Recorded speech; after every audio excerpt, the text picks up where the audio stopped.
So this guy is about to die. But don't worry, it's exactly what he wants.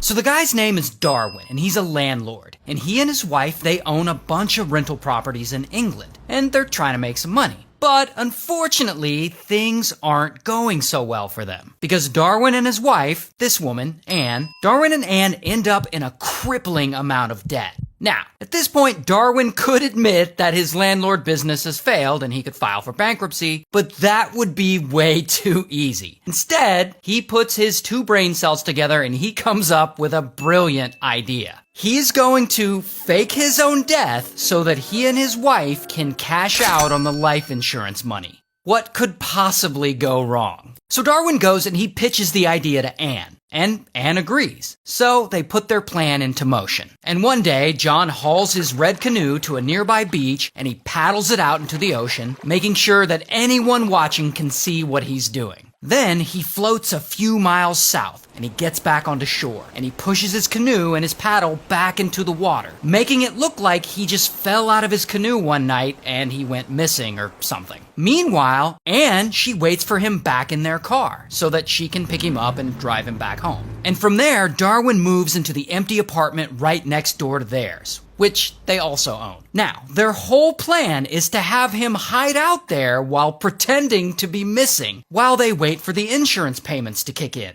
Surely, this is going to end well. But that same night, Darwin, he doesn't show up to work. And his boss calls Anne, and she lies. She's like, I haven't seen him since he went canoeing. So they alert the police. And pretty quickly, bam, the Coast Guard is all over it. And they're out looking for him with a fleet of rescue boats and a plane. But the only sign of Darwin that they find is his paddle floating in the ocean. And weeks later, Darwin's canoe washes up onto shore. And it's all busted up and broken, and there's still no sign of him. So everyone just assumes he's dead. Which means his plan worked. Now, because police can't find a body or any sign of one, it takes the state a whole year to officially declare Darwin dead. So this whole time, he's stuck hiding out in that small apartment next door, while Anne has to continue pretending that he's been missing this whole year. She even goes as far as to tell their adult sons that their father is missing and is probably dead. Like, oh no, your father went missing! Anyway, so eventually the state officially declares him dead. And Anne, she goes and she cashes out that sweet, sweet life insurance. So the checks start rolling in. And now Darwin and Anne can move on to the next phase of their plan. Flee the country to go live in Panama. So Darwin and Anne fly all the way from England to Panama. And there they meet up with a real estate agent and they buy a place to live. And the real estate agent, he takes a photo with them like, hey, can I get a photo? And he posts that photo on his website. And yeah, that photo is going to be important later. So Darwin and Anne, they live there in Panama for a while. And several months later, Darwin gets back on a plane and he flies back to England.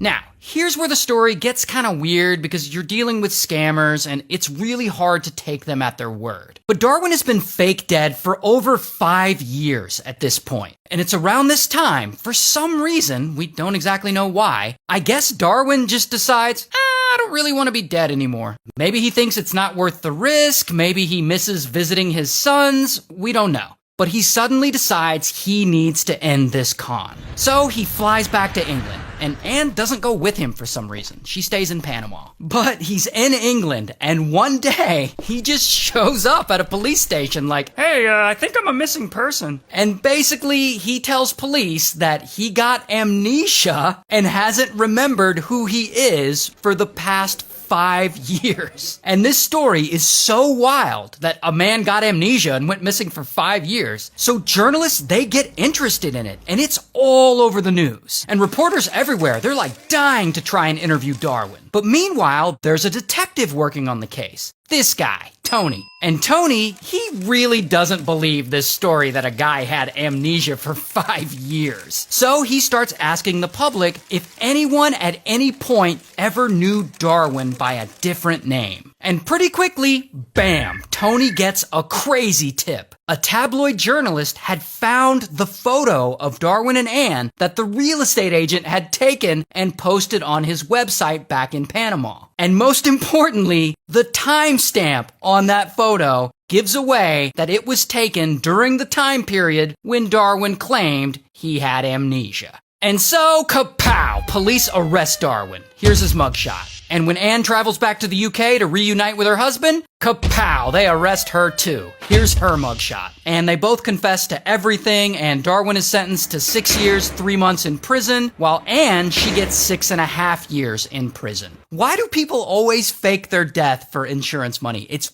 wild. I bet you like that video.